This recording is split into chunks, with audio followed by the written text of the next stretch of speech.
Hello बच्चों, आज की क्लास में हम डिस्कस कर रहे हैं हमारी वास्तविक संख्याएं चैप्टर से रिलेटेड कुछ और इम्पॉर्टेंट क्वेश्चन।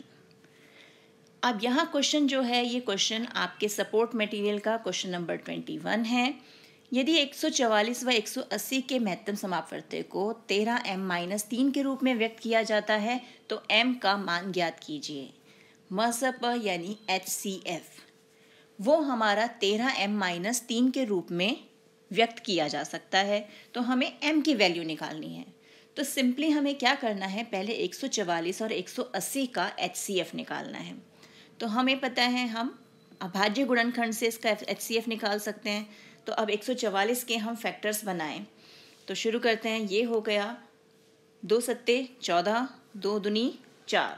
फिर इसे 2 से भाग करते हैं। 2 तिया 6, 2 छीक 12।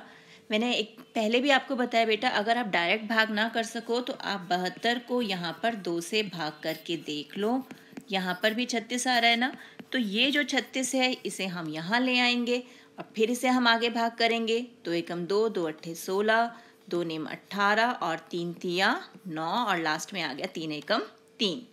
ऐसे ही हम किसके फैक्टर बनाएंगे, अब 180 के। इसके भी अभाज्य गुणनखंड बना लेते हैं। 2 नेम 18, अब 3 से काट देते हैं। 3 तिया 9, 3 एकम 3, 2 पंजे 10 और 5 एकम 5। अब लिख लें इन्हें। 144 जो है वो हमारा किस तरह आया, 2 कितनी बार रिपीट हो रहा है, 1 2 3 4, यानी 2 की घात 4। और 3 2 बार आया, 3 की घात 2। अब लिखते हैं 180 को। 2 कितनी बार आ रहा है, 1 2, यानी 2 की घात 2। और 3 1 2, 3 की घात 2। और यहाँ 5 भी है और वो सिर्फ एक बार है, 5 की घात 1। अब हमें निकालना है इनका HCF।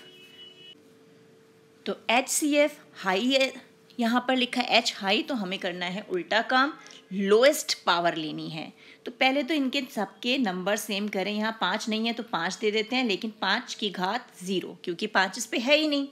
अब हमने लिख लिया 2 3 और 5।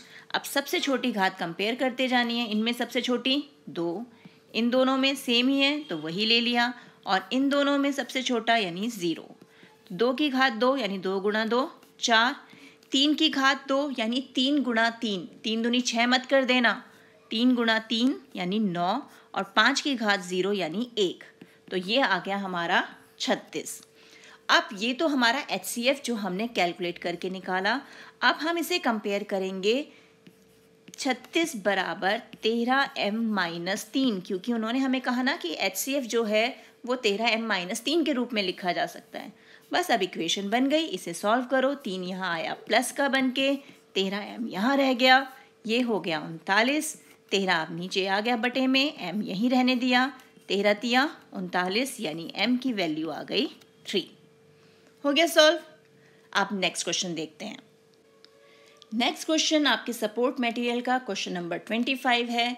यदि 7560 बराबर 2 की घात 3, 3 की घात p गुणा q गुणा 7, तो p और q का मान ज्ञात कीजिए।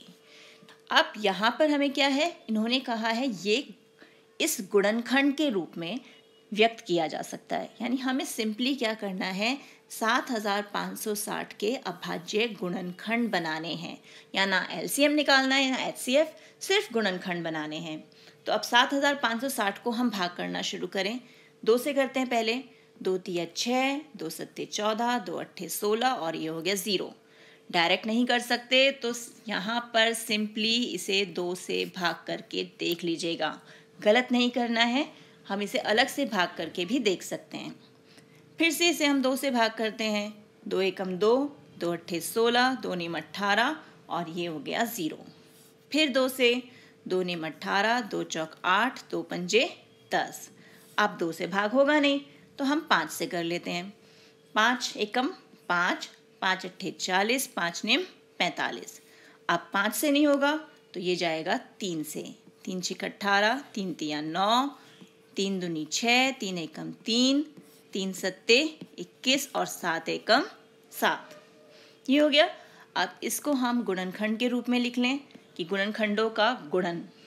तो अब कैसे होगा, 2 कितनी बार रिपीट हो रहा है, 1 2 3, तो 2 की घात 3 गुणा 3 कितनी बार रिपीट हुआ, 1 2 3, 3 की घात भी 3, और 5 कितनी बार रिपीट हुआ, वो तो एक ही बार आया है, 5 की घात 1 और एक बार 7 आया है, यानी 7 की घात 1।